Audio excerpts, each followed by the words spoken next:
2020 updates, not too much. So typically when you're in the middle of a presidential cycle, you're not going to really see changes the following year. So 2021. They're usually, all the changes will happen in the following year after that. So 2022 is typically when a lot of the tax changes and codes will come up. But just as a refresher, we're going to go through some of these items from a corporate standpoint that's changed a little bit. Corporate rates, went down in 2018 into the 2019 year at 21%. That specifically, I don't think is going to last coming through next administration. So we think that's going to be increased, generally speaking. That being said, a lot of the pass-through income, if you have your own consulting entity as an LLC, would allow you to pass some of those benefits for losses that you may have on expenses such as vehicle or your phone bill or your cable bill using internet for business and stuff like that. And there was different brackets between the two. So the pass-through entity actually got a reduction from that standpoint. But generally speaking, I'm not going to go through a lot of the corporate details. If you don't know, whenever you've got your own entity, now I'm not saying that you can't do that if you don't have your own business, but if you've got a W-2, you can also have your own quote unquote consulting entity to do other types of work. And from there, you can expense certain items. So obviously, if you have payroll, rent, supplies, stuff like that is going to be 100% tax write-off. Where the changes happened was in entertainment. Entertainment is at a 0% tax write-off currently, and meals are at a 50% tax write-off. So there was a little bit of confusion in 2018 of exactly what that breakdown was going to be. But if you've got planes, trains, buses, rental vehicle that's going to be allocated specifically to work, you're going to be able to do a tax write-off. That being said, if you commute to the same location, you cannot write that transportation off. Typically, people who are in sales roles who have to travel to a lot of different other locations, that's where that travel expense deduction comes from, more specifically. Obviously, if there's any advertising, marketing, professional services, all of those are a tax deduction, just generally speaking. Pass-through, and we just talked about this, just those changes specifically for pass-through entities on meals and entertainment, there has been an adjustment. So for example, if, now that being said, if you have a company-wide event where you invite team that's available in that location, you can actually write off 100% of that amount up to, I think it's like $150,000-$60,000. So there's some details in there that would not classify under meals. Back out of this. Okay, so that's just general things that you can actually do a tax write-off on. Let me go back. This is very confusing to me because it's not flowing the same way that I normally look at. So, okay, so not too many updates, like I said, for 2020 taxes. So you really can follow standard issue from 2019 into this year in terms of expenses. Now, most of these items right here in insurance don't apply to most people. But one of the things that you can do is a self-insured medical plan. In fact, I was actually talking to my CPA. If you've got a C Corp, you can actually write off a larger percentage of personal healthcare expenses, 100% inclusive of the deductible portion, versus if you are in a group that's an LLC, you cannot. You can only deduct the premiums and direct expenses that are not deductible. So just take that into consideration. That being said, if you've got a large enough group, you can create a self-insured medical plan where you're managing the direct expenses, so that in some ways it could actually be a lot less. And I've done this at several companies where if you've got a pretty good size group and you pay cash for each one of the expenses that the individual is being charged, you're going to get a lower rate just paying cash outright. Then the difference gets billed back to the company, but that plan, if you're able to manage it effectively, the assets that are gathered as premium would then be investable assets that are not tax deductible. So let's say, for example, you have 100 employees and everybody's paying X dollars, let's say, I don't know, $1,000 a month. So it's $100,000 a month that you're generating. So in a year, you may have $1 million worth of cash that's in this self-insured plan. Well, that $1 million can be invested, grown at unlimited growth rate, and there's no cap gains tax treatment within the insurance plan, because the theory is that you're building that pool and then you're paying out expenses. So you kind of have to manage that. They have these stop losses, which limits the risk on catastrophic claims, but something to take into consideration. So there's a couple different variations on that. I'm not going to go through those detail. And there is some tax advantage. I think that I always forget the HSA versus FSA, but if you know, and I think Michael mentioned this before, if you know that you're going to have expenses coming throughout the year, you can get a HSA, which is actually a tax deduction that would qualify in your plan and not be part of your gross income. So for example, I had some tendinitis last year, and I knew I was going to be getting treatment. So I had the HSA plan. I had fully funded. I think it was like $2,500 or something like that. And then, it gets paid in throughout the year, and you can use that cash for me, it was physical therapy expenses that were not within the traditional structure of the healthcare plan that we had. So that gives you a tax advantage because they're exempt from any of these taxable events. So this is old data. I apologize I did not update these, but these obviously will increase from a annual basis. Okay. One of my favorite, most complicated structures is called private placement life insurance policy. So let's look at, there's almost 2 layers that you have to look at. So first, there's just your long-term life insurance plan. So if you don't have one, I think if you have any beneficiaries, I've got 4 kids, family, if something was to happen to me, you want to have a base life insurance plan. That being said, for most of us, including myself, for the first decade or so, I used traditional term insurance because really the investment opportunity that's inside the long-term traditional plans are not very good yield.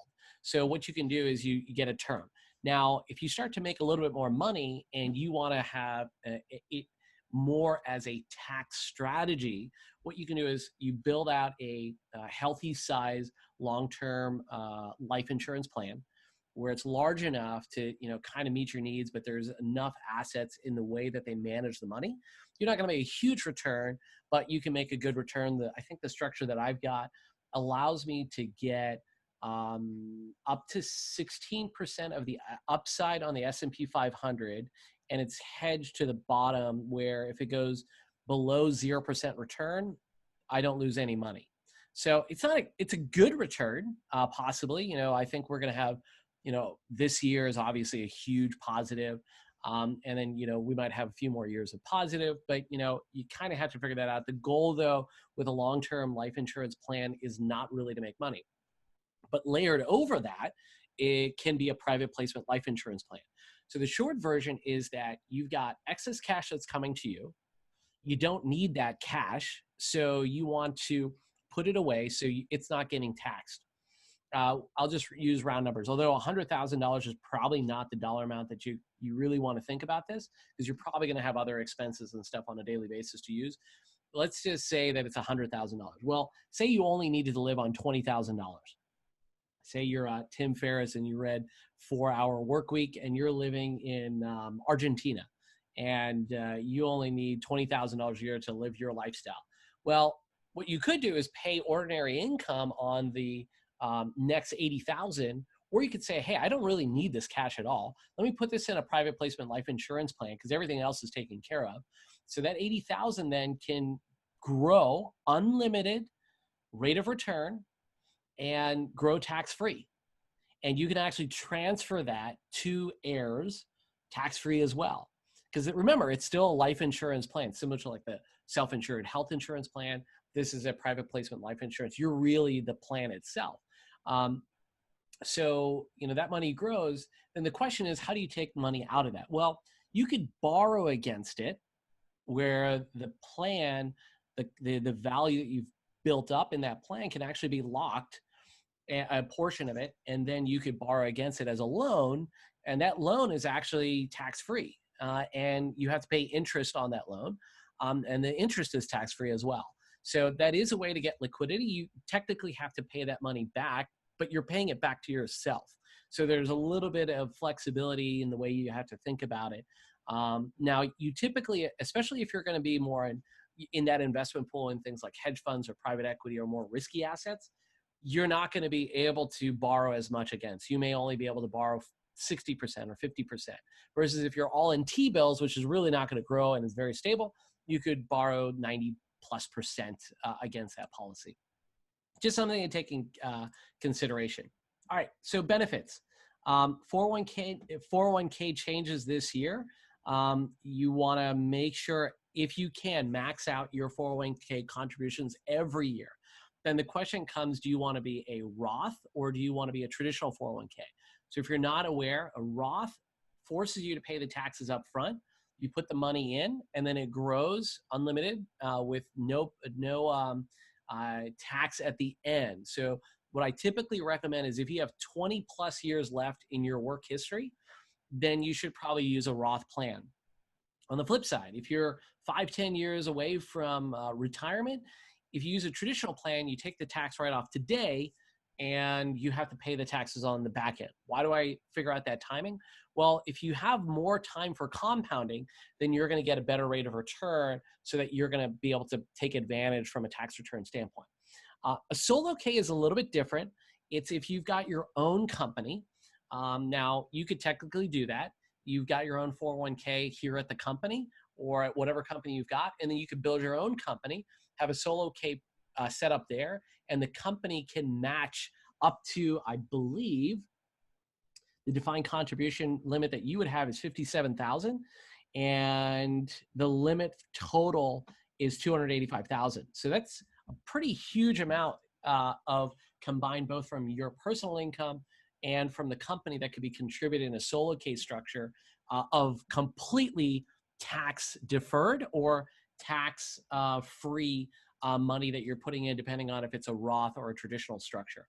So definitely something to take advantage of over time. It definitely, is a huge value add as it compounds. So one of the questions that came up earlier was, well, what if I've got all this money stuck in a 401k plan?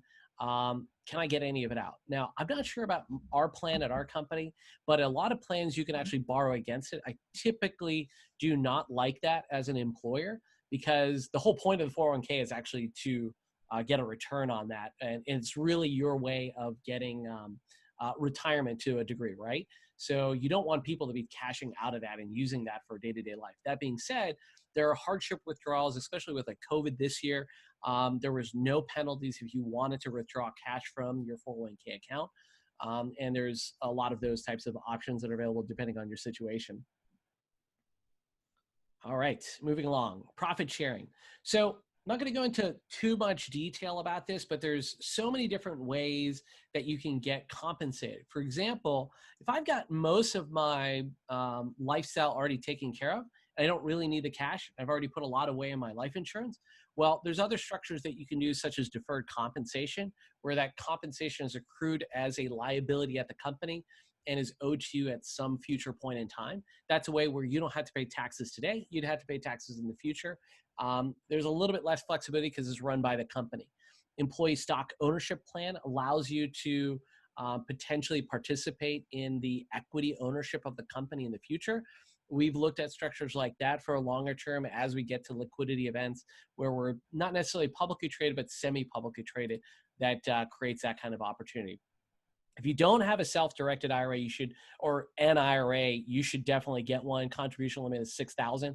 Again, you have to do that personally. You got to set it up at one of the other online brokerage accounts, such as TD Ameritrade, E-Trade, all these guys, Charles Schwab, Robinhood, I guess, would have one. But this is another way where you can basically sock away at this point $6,000 a year, not pay taxes on it if it's traditional today, or not pay taxes on it later if it's a Roth IRA. So definitely set up a IRA account. With a self-directed IRA and self-directed, I don't really see a lot of people doing self-directed 401ks. It's not usually allowed, but you can actually take 401k, convert it into the IRA. It's self-directed where you can get into investments outside of the traditional stuff. For example, I remember whenever Lending Club started, I opened up a self-directed IRA account just for Lending Club money, and you can get a rate of return there, and it's tax-free. So you can get into a little bit more complex and higher volatility, potentially much higher return type investments, and not have to pay taxes as it grows. And creditors cannot take that money if you go through a bankruptcy because it's protected by the government. Nothing too much here. I think that if you've got kids and they're going to be going to college or have some kind of education, there's been some opening up where you can now include private and religious institutions that was not available before, and you can do a lump sum contribution 5 times the annual gift tax exclusion, which in the state of Georgia, I believe, is $75,000. So again, another way where you can put cash away, grow that at unlimited rate of return and not pay taxes. But then what you can do is use this tax-free gift structure to use it for school and other types of expenses related to education in the future. But that inclusion of private and religious makes a big difference because it gives a lot more flexibility. All right, the fun stuff with never enough time. So whenever you are building your company, one of the things that you can do is do a purchase leaseback. It's one of the cool tricks that you can do, where one of the things I always try to do is I have a personal vehicle and I have a business vehicle. If you lease a vehicle and it's just for company, that can be used as a tax write-off. If you purchase an asset and you lease it back to the company, you do have to pay taxes on it. But what you can do is you can offset the income that's generated by the depreciation of the asset. And that's where a lot of people get into real estate, commercial real estate type investing, because they're offsetting the income they're generating with the depreciation of the asset. So they're not having to pay taxes from that standpoint. So definitely a opportunity from that standpoint. I'm not going to go through any of these details. Obvious tax benefits. Extensions. Okay, this is old data because remember COVID changed the extensions, but it should go back to normal as to C Corp, S Corp tax filing extensions. That's just one thing just to keep as a note. Okay, final thing, asset allocation. So let me go back to this slide over here. Okay. I'm going to be over my 20-minute time limit to ask questions, or to the recorded portion, but we can go through a lot of this in the recorded portion, or the non-recorded portion, sorry. Okay, so you've made some money, whether it's $100 a month, $500 a month, $1,000 a month, $10,000, doesn't really matter. What you should be doing is having a game plan of investing consistently. I've been doing this when I had no money, and I'm still doing it even today, where I automatically debit X dollars, or really as a percentage of cash that's coming in, put it into an investment account, and then I do an asset allocation. So I usually have 3 different buckets. Bucket number 1 is your wealth preservation. So safe and secure, something happens to you, you've got an asset that's allocated, the investment is allocated in a way such that you pretty much close your eyes and it's going to perform over the long run. So this asset allocation is I think you could pretty much keep this for the next 50 to 100 years and you're probably going to be fine. I don't know what happens after that, but generally speaking, this is an allocation that I've looked at, met with other hedge fund managers, massive asset allocators, to kind of figure out what's the balance with risk management relative to long-term return. And the rule of thumb I have here is 30% in equities, 45% in bonds, 7.5% in commodities, and 7.5% in gold. I'll go through these briefly. So gold, I don't look at as actually an investment. I look at it as a hard asset in lieu of cash. So for example, remember, this can actually work no matter where in the world you are. So if you're in Argentina, and I have family friends in Argentina, gold then becomes a store of value that doesn't go through hyperinflation when the monetary and fiscal policy of the country collapses. So that's the way to think about gold. Commodities are always going to be consumed. Right now we had this huge depression in commodities because consumption has collapsed because of COVID, specifically energy type assets. But commodities are always going to get consumed. The key is understanding that you use that also as an asset. It doesn't generate income, but you're holding on to real assets from that standpoint. So in the bond section here, let me skip to stocks. So stocks, obviously, we're very familiar with. And the reason why I put about 30% in equities, it's pretty low compared to a lot of other advisors and financial people you're going to talk to. But the key is managing the volatility really between the bond and the stock component. You'll see 60-40 splits, et cetera. But I've got a split within US equities, developed markets. So those are things like Japan, European markets versus emerging markets, which have a lot more volatility, but are growing as a percentage of GDP. So that's like China, India, Southeast Asian countries, and eventually it'll be more African countries as well. Will start to pick up in the next 50 years or so. So you kind of have to look at that as an opportunistic rate of return. Remember, this is more for wealth preservation, not to generate huge amounts of returns. For most of us, whether it's our job, our income, or our business, that's really where you're making the huge amount of income. Then you're putting it into these buckets so to preserve that wealth, not to really make a lot of money. On the bond side, people always yell at me and say, hey, you've got so much in long-term treasuries, which doesn't make any money. But you kind of have to look at it in two sides. If you look at this last year, the yield went to nothing, but the bond prices have skyrocketed. So in that way, that side of the portfolio has done extremely well. And I kind of look at 30-year as your long-term treasury and your 7 to 10-year treasuries as kind of your intermediary.